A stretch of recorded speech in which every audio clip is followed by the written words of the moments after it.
Hi, yes, I've come to use the archive. Yeah, I have an appointment. It's Nicholson. Yes, I'm an artist and a writer, but I mostly write about art. I've been commissioned to make a piece of work for an online magazine called Art, and this issue is called Art versus History. So I've come to research art and history and to see which one would win. Well, I suppose they could be enemies. I know it sounds a little contradictory.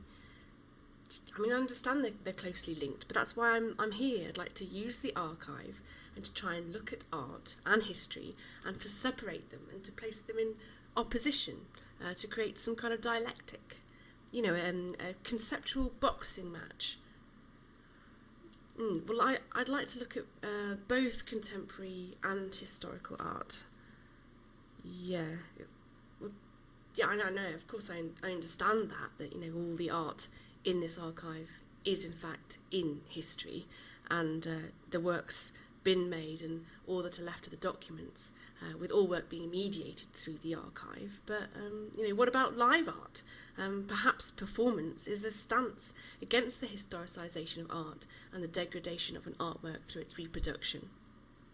Well, yes, of course. I mean, I'm not expecting to see any live art here, but we do have documentation of live art.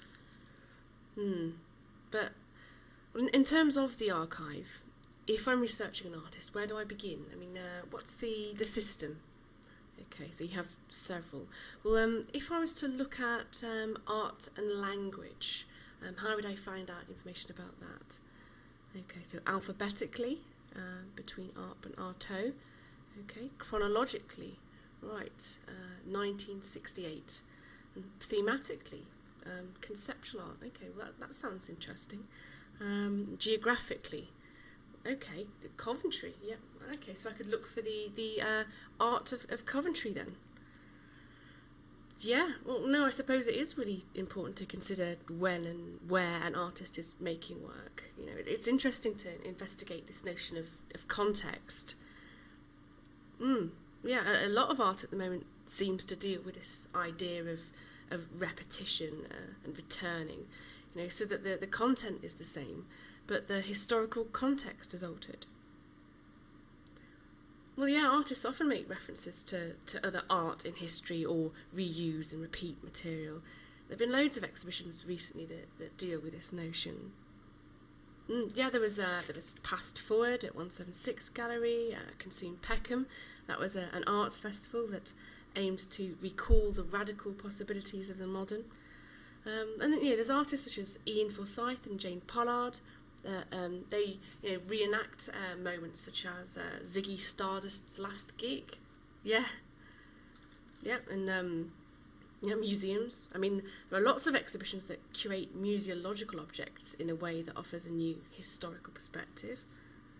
There was Uncomfortable Truths at the V&A, and that aimed to investigate the effects of the transatlantic slave trade in new ways. And East-West Objects Between Cultures at the Tate. Yeah, exactly. I mean, context seems to be the key factor here. It's like that story by Georges-Louis Borges. I mean, I think that's how you pronounce his name. But it's called Pierre Menard, author of The Quixote. No, you haven't read it? Well, it's about an author who tries to rewrite Don Quixote word for word. And the narrator of the text quotes the same passage of the Quixote twice. One version being written by Cervantes and the other by Menard.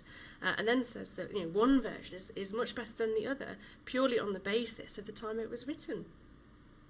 Well, I suppose it looks at that idea of precursors and how our work, beyond our control, will always be formed by the time that we live in, as well as our will or our judgment and talent.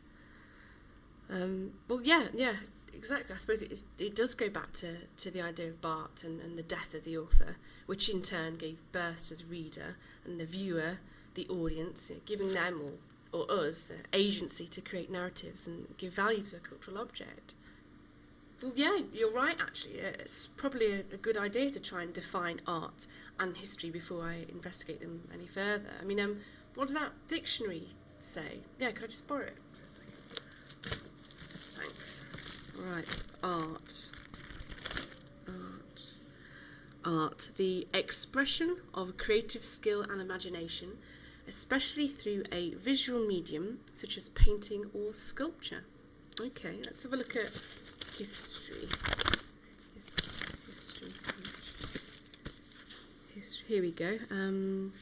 History, the study of past events, the past considered as a whole, the whole series of past events connected with someone or something, an eventful past, a continuous, typically chronological record of past events or trends. I don't know if that really helps, but I suppose, art is an activity, a creative act, as well as an object. And history is the study of past events. I mean, maybe the key difference here is between those activities. Well, yeah, I mean, what do you actually do if you're an artist or an historian? An artist creates and makes, and a historian studies and researches. Well, yeah, of course, I understand that an artist doesn't have to create in a traditional or physical sense. Artists can work in any medium to create meaning, and a historian, works with found materials to form meaning as well. To weave together events and actions, perspectives, opinions, different sources of information and documentation in order to form an objective view of facts, a chain of events, the truth. In a way, that's creative. No, I don't agree with that. I think research, is really important to art. Research is a fundamental part of my practice. I often refer to other artists in my work. Yeah, well, that's true. I mean, what about art historians? What do they do? I suppose they see art as cultural products, of the age that they came from, and examine these objects to explore our relationships to other things such as religion, trade, power, and communication. Yeah, but even if we could separate art and history and stand them against each other, on what terms would they be compared? Would the winner be the one that's most useful to society, most linked to the formation of culture, most valuable for progressing and developing in our ideas? Yeah, in one way, art and history could be seen as products. They're both formulated through human activity, and then consumed. I suppose there are just many more methods of production and consumption available today than at previous times. There are more authors, more makers, more access to frameworks of information, such as the internet. It's true. The internet, it both augments and depreciates information, and there's often no telling, what is fact or fiction, what has artistic and historical authority, and what doesn't. Look at Wikipedia, for example. Yeah, and the sheer multiplicity of thoughts and opinions on the net and TV and other areas of the media, it's just overwhelming. It's like what Baudrillard said, it's ecstatic, unnecessary. Yeah, he did also write about contemporary art being useless and meaningless and essentially valueless, but he has got a point about information. Well, the internet, it grants freedom of speech, exhibition and distribution for writers and artists, but it also becomes this infinite fountain of information, a labyrinth with no way of navigating to what's most valid. Well, I suppose it is democratic in the way that it gives people, or anybody, the opportunity to voice their thoughts and opinions, to share their images and videos on Facebook and YouTube, to record and make public the mundane and commonplace events of their lives. These things allow us all our 15 minutes of fame, whilst devaluing the very concept of fame by allowing public visibility just to become orthodox, if fame was ever anything to aspire to anyway. Well, no, I suppose that is why some artists make work, to become known and recognised and to contribute something important to culture and the history of art. No, I've only ever posted one thing on YouTube, but it wasn't personal, like my embarrassing moments on my birthday or anything. It was for a piece of work that I made. Yeah.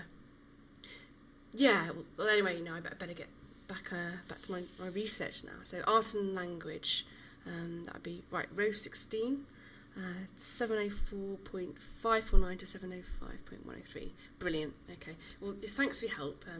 Sorry if I went on a bit. I think I got a bit carried away, but yeah, thanks a lot. Bye.